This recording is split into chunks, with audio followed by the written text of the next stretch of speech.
From a longer approval processes to the threat they might lose access to the European market, it's safe to say UK blockchain startups are looking for the contingency plans. A quick recap: in 2016, the UK held a referendum on whether to stay in the European Union (EU), with the majority of voters opting to leave the economic bloc. Since then, the government has been negotiating with EU officials on the terms of its exit, but recent hurdles have raised the specter of a no-deal Brexit that could lead to economic turbulence and uncertainty. It's that uncertainty that has some blockchain startups sweating about their future prospects, at least in the months ahead, as politicians attempt to hammer out an agreement.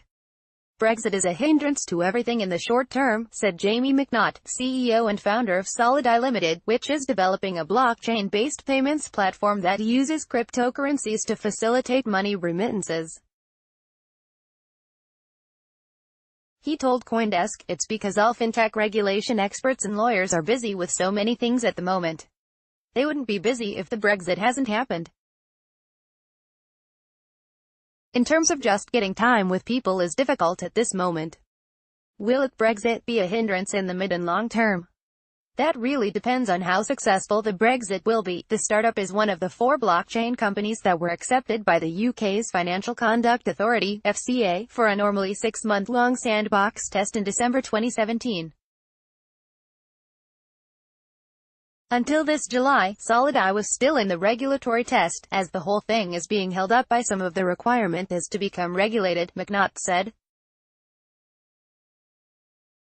What Solideye is waiting for is the approval of a money service business (MSB) license from HM Revenue Authority that reviews anti-money laundering compliance.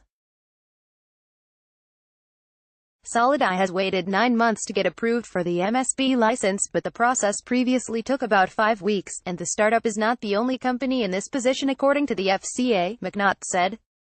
Stormy horizon to other blockchain firms who aren't facing that specific issue. The ramifications of a hard Brexit have become a big concern.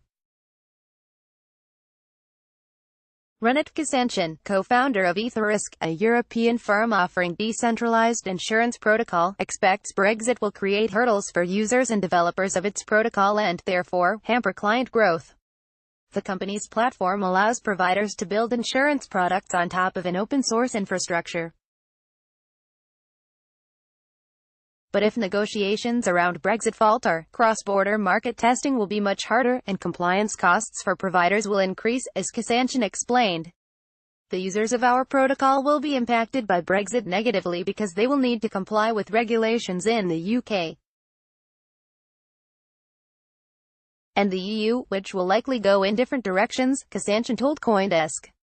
And they will comply and pay for this compliance twice. For London-based blockchain startup Globacap, the biggest concern is likely to be the threat of the loss of passporting rights. In its white paper on Brexit, the British government proposed new trade arrangements with the EU, suggesting the UK and the economic bloc maintain current agreements to trade goods but not services. Under the proposal, British financial services companies such as banks, insurers and asset managers risk losing their passporting rights, which grant them unconstrained access to other EU markets, when the UK formally exits the bloc next year. Miles Milston, CEO and founder of Globacap, explained that, normally, once we become a fully authorized securities firm, we get passporting rights into the rest of the countries in the EU. However, obviously with Brexit, we might not get that passporting right anymore, he went on to say. So it doesn't actually affect the sandbox test, but it might affect our business model after the sandbox, sunnier shores, unless a deal is struck to extend market access, at least for a transition period. These firms will have to pay up to open new bases of operation in the EU or face a severe loss of market access. Blockchain companies that provide payment or e-money services, therefore, anticipate unfavorable impacts on their businesses, with a number of firms contemplating to set up separate EU subsidiaries to avoid being blocked from the market altogether. Globacap is another project participating in the FCA sandbox, within which it is working on the issuance of debt and equity securities on blockchain in the FCA's oversight. As soon as the project goes through the test and is fully launched as a company, it plans to open an office in Europe and apply for regulatory clearance to avoid losing its passporting rights, Milston said. At the moment, we are deciding where the best place is in Europe to start that, he added. Nivora, a UK-based fintech company building an issuance and administration platform for securities, including tokenized securities, says it's seeking approval from German regulators to open an office in the country. Passporting now takes about 3 months, and we can go anywhere, said Avtar Sarah, CEO and Chief Product Architect for Nivora. But if we have to go into Germany and set up a whole new business, there is a whole approval process. It could take from a year up to 18 months. Not all doom and gloom. Risks aside, not everyone that spoke to CoinDesk about the potential Brexit impact had a negative view of the situation.